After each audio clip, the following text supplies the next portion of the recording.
Hello and welcome back to another We Ourselves video, and today I want to do my quick review of Magazine Dreams, the latest Jonathan Majors film.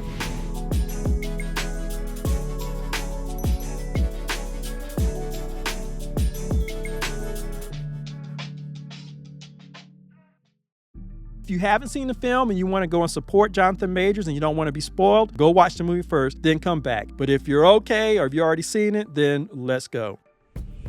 Magazine Dreams is about a wannabe bodybuilder. Actually, he's a bodybuilder called Killian Maddox. He's just not an A-list bodybuilder. And so it's his dream to get to the front of the magazine covers to be that A1 bodybuilder. In fact, there's a character in the movie called Brad Vanderhorn, and he's like the epitome of the ultimate bodybuilder. And so Killian, he has an obsession with Brad, and he keeps writing letters to him, but of course Brad doesn't respond because he probably feels like he's like almost semi-stalkerish. But anyway, so that's the story. And so you see Killian and his personal problem. He's having to take care of his grandfather. And apparently he's living with his grandfather because both of his parents, they got killed when he was younger. So he's been living with his grandfather ever since. And so the movie really focuses in on the character. And again, he's on the spectrum. And you see that from the very start. When you see him on stage with the other bodybuilders, when they go from pose to pose to pose, they are smooth, they are smiling, they are really good with it. But Killian, his movements are over-exaggerated. His facial movements, they're over-exaggerated. You can see that he's concentrating too hard, and his poses are really jerky, which is why he's always near the bottom of the ranking every time he goes out there. It's not just because his body and particular muscles aren't as big as they need to be. It's because he's not fluid. He hasn't developed that ability to be fluid because he's a socially awkward person. When it comes to that, Jonathan Majors, excellent actor. And he plays that. He has a job, okay? He even has a therapist played by Harriet Sampson Harris. The girl he likes at the grocery store where he works, Jessie, you see on the date, it is supremely awkward. And the audience, we're groaning, okay? We feel it because Jonathan Major is very good. He is very good at playing this character who's not only obsessed, and when he gets focused in on something, it's to the exclusion of all else, including the person he's on a date with. But he gets so obsessed with why he's doing what he's doing. You know, he's obsessed with the bad rating that he got from this judge. And so he's literally killing himself so he can look like his idol, the perfect bodybuilder. So again, all of that's fantastic. Jonathan Majors, fantastic. And if you are one of those people who wants to support Jonathan Majors, go and see the movie. Contribute to the box office. That's what I did, and there were a lot of other people there.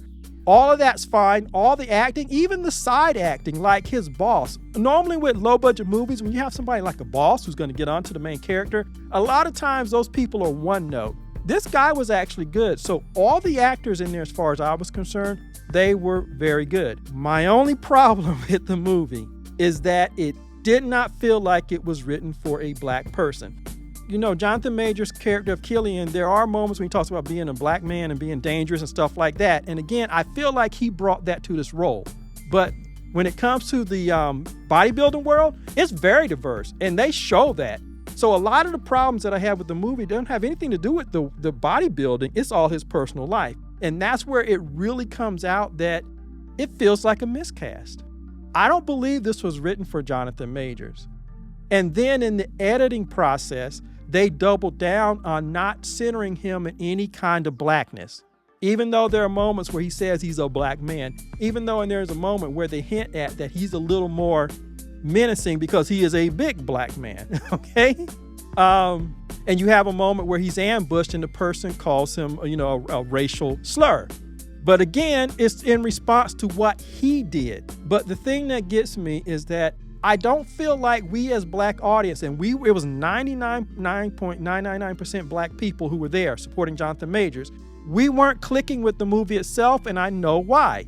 Because it felt like it was written for a white character. When he becomes menacing in a diner, okay, now he's a black man being menacing. They book him, they take him into jail, but then the next scene, he's just walking out and he's getting in his car and he's driving away. And it's like, how was he able to get out of jail so quick, particularly being a black man who the police had to beat down and handcuff? There are things like this in this movie that clearly say to me they were not written for a black character.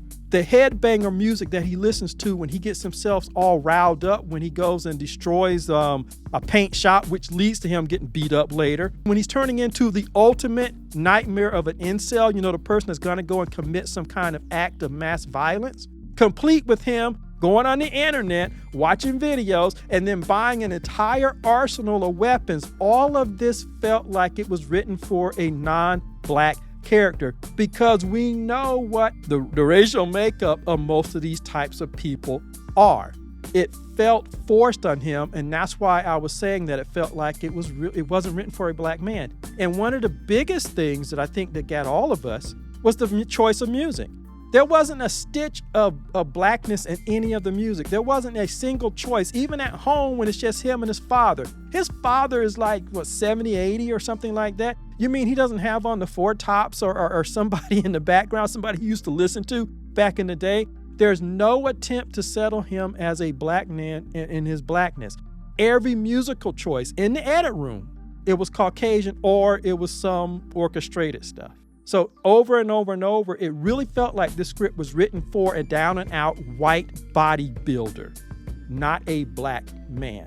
I could tell that the audience wasn't connecting with the character in the movie, particularly every time they showed him listening to that headbanger music. The black people in the audience was like, what the hell is this? It felt like it was written for a different character, and they did not bother to change that in the editing, which to me is a failure on Elijah Bynum's part.